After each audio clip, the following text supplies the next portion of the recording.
É hora de trazer a Fernanda Manhota, nossa analista de internacional, que vai falar um pouquinho justamente sobre esse assunto. Fernanda, muito bem-vinda aqui mais uma vez.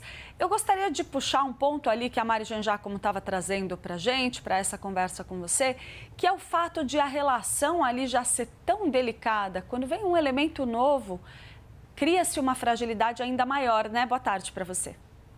E Clarissa, boa tarde. Sem dúvida, né? A relação entre Estados Unidos e China é a relação mais tensa que a gente tem hoje no século XXI.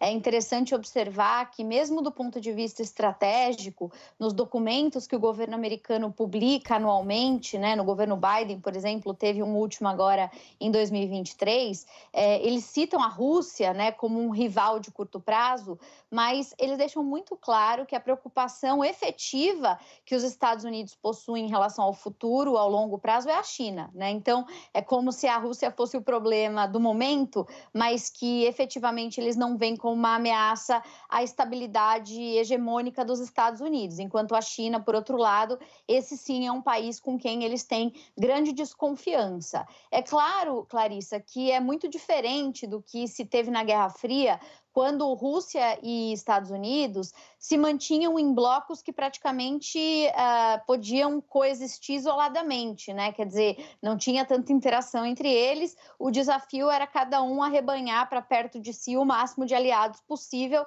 e assim continuar garantindo força.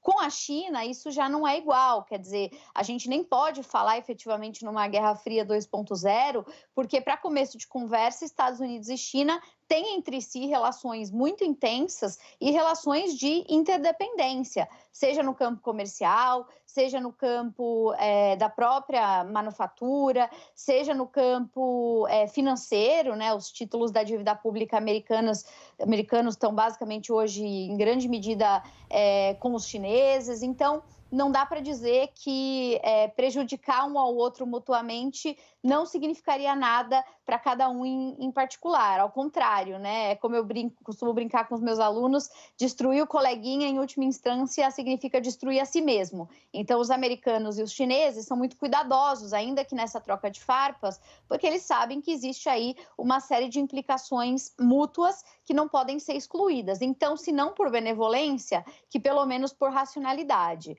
Agora, esse movimento que a Yellen denuncia e reclama em relação à aproximação sino-russa, ela, na verdade, não é nova, né? É mais um capítulo de um processo que a gente já vem acompanhando desde os últimos anos e que se acelerou depois da invasão à Ucrânia, na medida em que a Rússia se isolou, né, pelas sanções e pelas circunstâncias e teve que depender da China quase que exclusivamente.